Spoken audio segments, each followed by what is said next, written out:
कपड़े फटे हुए, चेहरा खून से सना हुआ, आंखों में इतना डर कि वो बोल भी नहीं पा रही थी।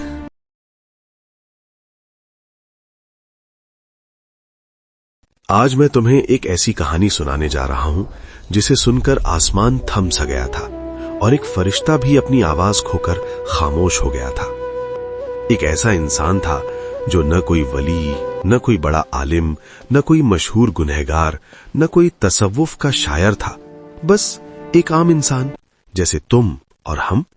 उसका नाम था हसन। हसन की जिंदगी में कुछ खास नहीं था। नौकरी करता था लेकिन छोटी सी दुकान पर, शादीशुदा था, 2 बच्चे थे लेकिन किराए के मकान में रहता था।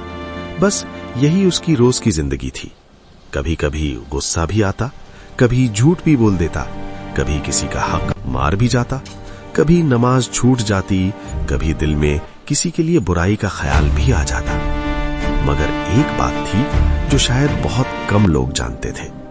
हसन के पास एक छोटा सा राज था, एक ऐसी नेकी जिसे उसने कभी किसी इंसान को नहीं बताया, न अपनी बीवी को, न अपने बच्चों को, न पड़ोसियों को, न दोस्तों को, न कभी किसी से उसका जिक्र किया, न कभी उसकी वजह से किसी की तारीफ ली। बस अल्लाह और उसके बीच का राज था। वो नेकी थी एक अनजान लड़की की जो कॉलेज से घर लौटते वक्त रास्ते में लापता हो गई थी। 4 साल पहले की बात है। पुलिस ने ढूंढना छोड़ दिया था। परिवार हार चुका था। लोग कहते थे अब तो वो जिंदा नहीं रही होगी। मगर हसन ने एक दिन रात के 2 बजे अपने घर के पास वाली गली में एक ऐसी आवाज सुनी जो किसी के रोने की थी, बहुत धीमी, बहुत टूटी हुई। वो रुका, देखा तो एक लड़की, कपड़े फटे हुए, चेहरा खून से सना हुआ, आंखों में इतना डर कि वो बोल भी नहीं पा रही थी। हसन ने उसे देखते ही समझ लिया ये वही लड़की है जिसकी तस्वीरें दीवारों पर लगी हुई थीं, जिसके लिए पूरे मोहल्ले में दुआएं मांगी जा रही थीं। हसन ने उसे हाथ नहीं लगाया, बस अपनी जैकेट उतारी और उसे उड़ा दिया। फिर दूर से ही फोन उठाया, पुलिस को बताया बिना अपना नाम बताए। फिर एक ऑटो वाले को रोककर उसे पैसे दिए, कहा इसे अस्पताल तक छोड़ देना और ये पैसे रख लेना, किसी को मत बताना। और फिर वो चुपचाप घर लौट आया। उस रात उसने किसी को कुछ नहीं बताया, न बीवी से, न किसी दोस्त से। बस सुबह उठकर नहाया, नमाज पढ़ी और फिर वही पुरानी जिंदगी शुरू हो गई। लड़की बच गई। अखबारों में छपा, अज्ञात व्यक्ति ने रात में लापता छात्रा को बचाया। पर हसन का नाम कहीं नहीं आया। वो बस चुप रहा। अब सालों बाद हसन की सांसें भारी हो गई। डॉक्टर ने कहा कुछ घंटे ही बाकी हैं। रात के 2:17 पर उसकी आंखें बंद हुईं। रूह जिस्म से अलग हुई तो वक्त जैसे थम सा गया। अलग अलग रंगों की नूरानी रोशनी। फिर एक बहुत बड़ी किताब खुली। उसके सारे आमाल, हर नेकी, हर गुनाह, हर छोटा सा झूठ, हर गुस्सा, हर नमाज जो छूटी, हर सदका जो दिया, सब साफ साफ नजर आ रहा था।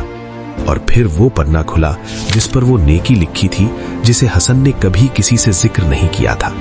एक फरिश्ता जो कयामत तक के हिसाब लिखता आ रहा था, उसकी आंखें भर आईं। वो रुक गया, फिर धीरे से बोला, या रब, इस बंदे ने मुझे रुला दिया।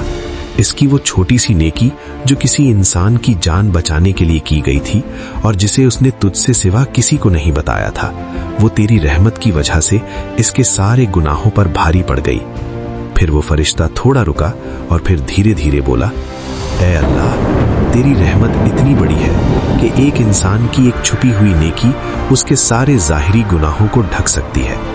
कब्र जो सबके लिए अंधेरा और तंग होती है, वो इस बंदे के लिए सुकून बन गई, क्योंकि तूने कहा था जो मेरे लिए छुपाकर नेकी करता है, मैं उसकी नेकी को छुपाकर उसकी बुराई को मिटा देता हूं। तो दोस्तों, ये कहानी इसलिए नहीं सुनाई गई कि आप हसन बन जाएं। ये इसलिए सुनाई जाती है कि शायद हमारे अंदर भी कोई एक ऐसी नेकी हो, या हो सकता है आज से हो जाए। एक छोटी सी मदद, एक अनजान के लिए आंसू, किसी भूखे को रोटी, किसी की दुआ में अपना नाम छुपा देना, किसी का हक लौटा देना बिना बताए।